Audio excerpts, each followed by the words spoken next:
back with the AL East. And now we move to the Tampa Bay Rays, who haven't been as incredible as we all anticipated this year. Struggled a little bit, but they are still sitting in third place in this loaded American League East. So with the Rays, it's an interesting conversation. They just saw Kevin Kiermaier, who now will have surgery and will miss the rest of the season. Franco's really struggled with some injuries, so they haven't really impressed as much. Their pitching has shined. Shane McClanahan obviously has been one of the best pitchers in baseball, but it's really interesting to look at this team. They struggle with offense an immense amount. And when we talk about a couple names that they could go for, I'm not putting Juan Soto in this conversation because you know that they don't buy. They're cheap, and that's the bottom line. But there are two guys here that I want to highlight. Josh Bell is one of them. He has a 144 WRC plus. He can play first base. He can DH for you. Ji-Man Choi has actually been decent enough this season, but he's been hurt for a majority of the time. So Bell's hitting 302, 388, 492. He's got 13 home runs. I think he would be a great fit for this Tampa Bay Rays team. And then Brandon Drury, Yankee great Brandon Drury, hits the hell out of left-handed hitters. He slashes 326, 344, and 708 with 9 home runs and a 182 WRC plus against left-handed pitching, which is insane. And I think he would bring a incredible amount of value to this Rays lineup come October. Yeah, the other name that I think would be interesting for them to look at, but I just want to hit on your point that the Rays don't go all in. And I don't think this team is going to go all in. I think they're just going to run with Josh Lowe in right field. They're going to run with Francisco Mejia at catcher. They're going to get some innings for Luis Patino. Jeffrey Springs is coming back, and I like him on the mound. But I just don't see this team going for a big bet. I could see a Josh Bell potentially because I don't think he's going to cost a great amount. And we know that the Rays have so much depth in their, prospect house. That's what I'm going to call it, a prospect house. That's what it is.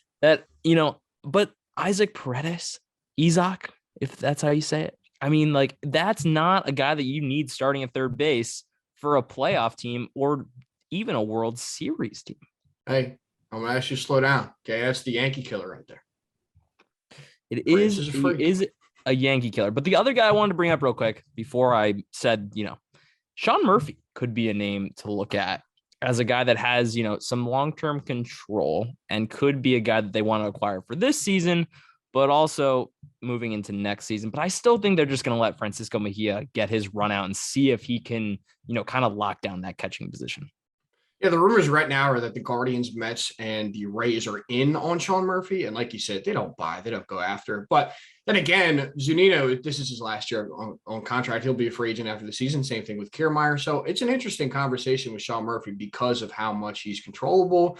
And I just don't think that's a fit, though. I can't see the Rays going out and trading for a Sean Murphy because that's just not what the Rays do. That's more of like a Mets move, but I can't see that one happening whatsoever. I think Drury actually out of the bunch would probably be the one that fits the most and that I could see most likely just because he's cheap. He's an expiring deal. He's a veteran. So they would only have him for half a season and he crushes lefties.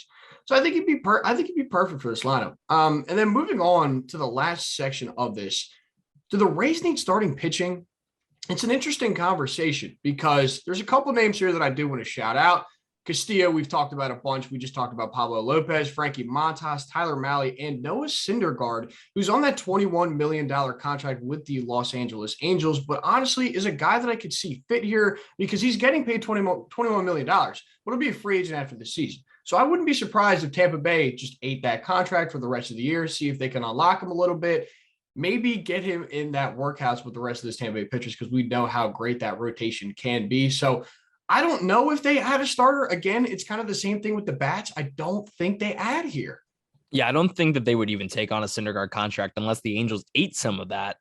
The thing that it really comes down to is Tyler Glasnow going to be able to return at some point this season. Because if he returns, then that kind of gets you a three-headed monster of McClanahan, Kluber, him, and then even Rasmussen and Jeffrey Springs can kind of back end that rotation then. And that's a pretty solid rotation.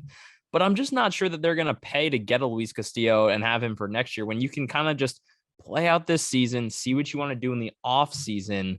I don't think that the Rays think that they have a World Series team. That's what I'm going to stick with. No, and I don't think they do, even though Peter Apple thinks they are the World Series team out of the American League, which I still don't get at all. But that is the Tampa Bay Rays. Let's move on to the next team.